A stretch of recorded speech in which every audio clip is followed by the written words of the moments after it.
There is a lie so old, so polished, and so normalized that most women don't even realize it comes with the price tag. And the lie is this: that being good will keep you safe, that being agreeable will protect you, that being kind, quiet, accommodating, flexible, patient, forgiving, understanding, nurturing, polite, pleasant, emotionally available, sexually available, ambitious but not threatening, smart but not intimidating, will earn you love, security, and belonging. But it won't. It never did. And the cost of believing this is your life force. This video is about how many women were trained socially, politically, economically, biologically to self-abandon in the name of goodness. And who benefits from that training? A good girl is a behavioral outcome. She's produced when a system rewards compliance and punishes resistance early enough that obedience feels like identity. A good girl learns to read the room before she speaks. She learns to manage other people's emotions before her own, learns that anger makes her unlovable, desire makes her dangerous, boundaries make her difficult, and silence makes her safe. She becomes fluent in anticipation. She becomes exceptional at self-editing. She becomes praised for things that cost her.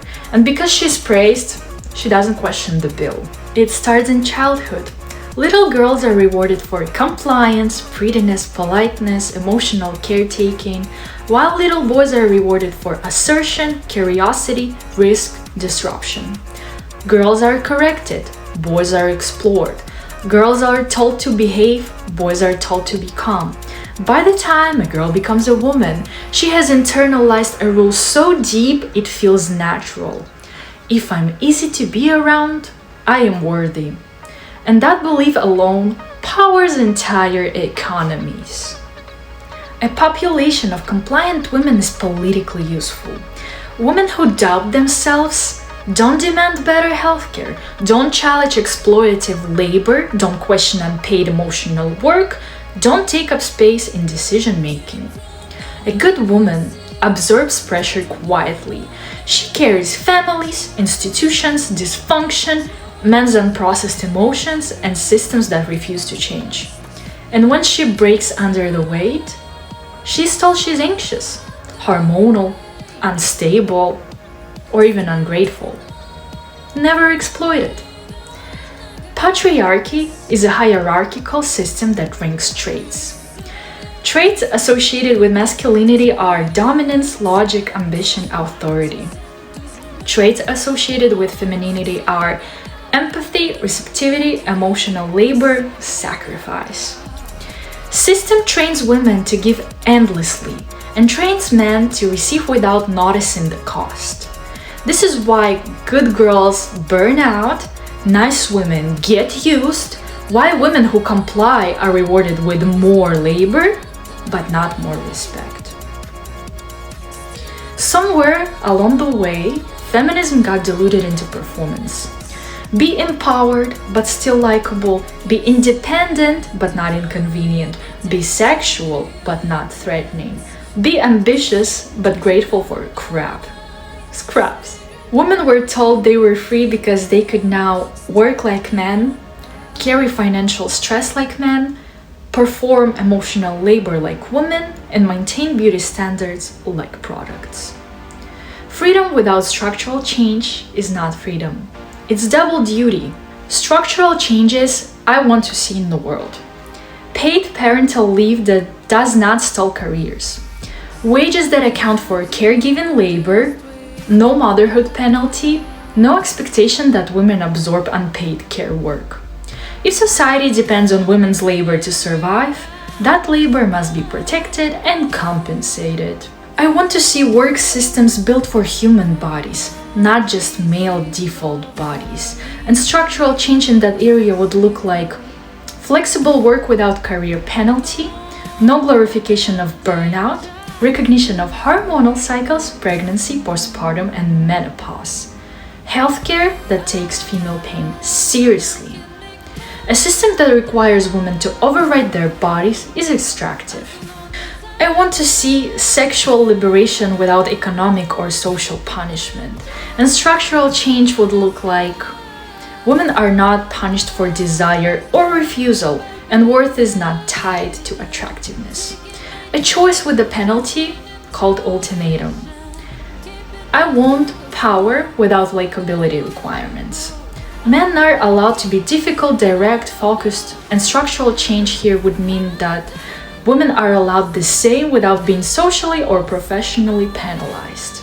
If leadership requires softness from women but not from men, it is conditioning. Being a good girl trains you to prioritize harmony over truth. So you stay in relationships that drain you, explain away disrespect, shrink your needs, negotiate against yourself, and call bare minimum behavior love.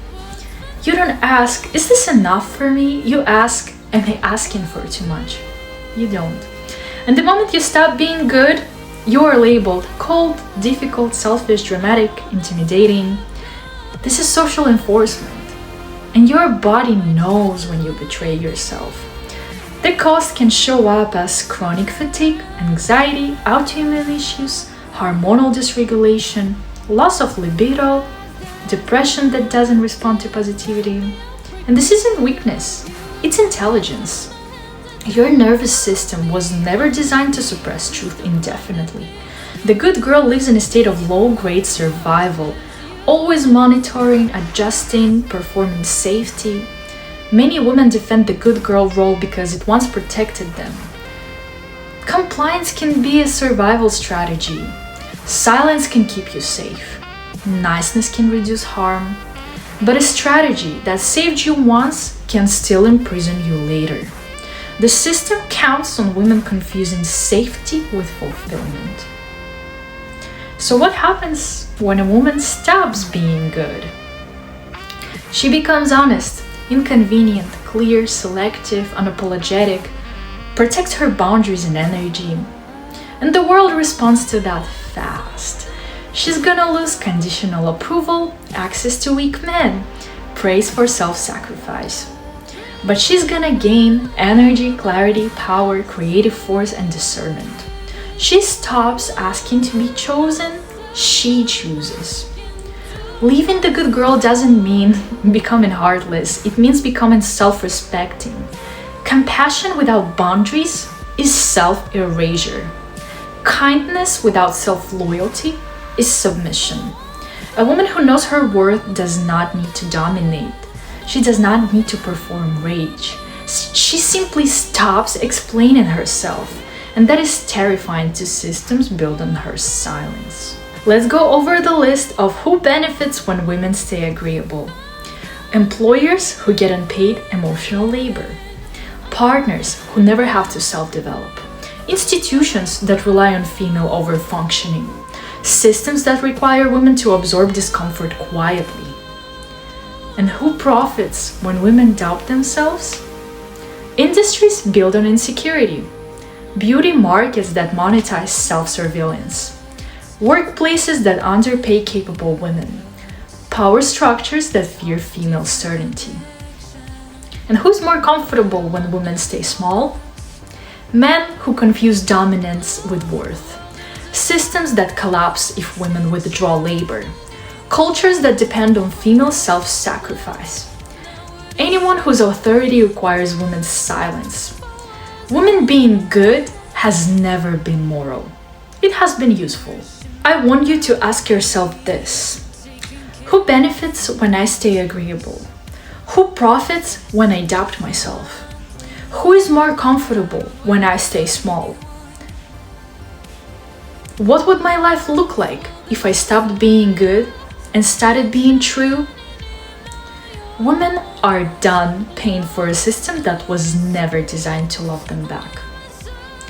And I want you to try one thing today. Say no without any explanation. Don't polish the refusal, just let it sit there and see who gets uncomfortable. Our choices today shape our tomorrow, and silence is a choice I no longer make.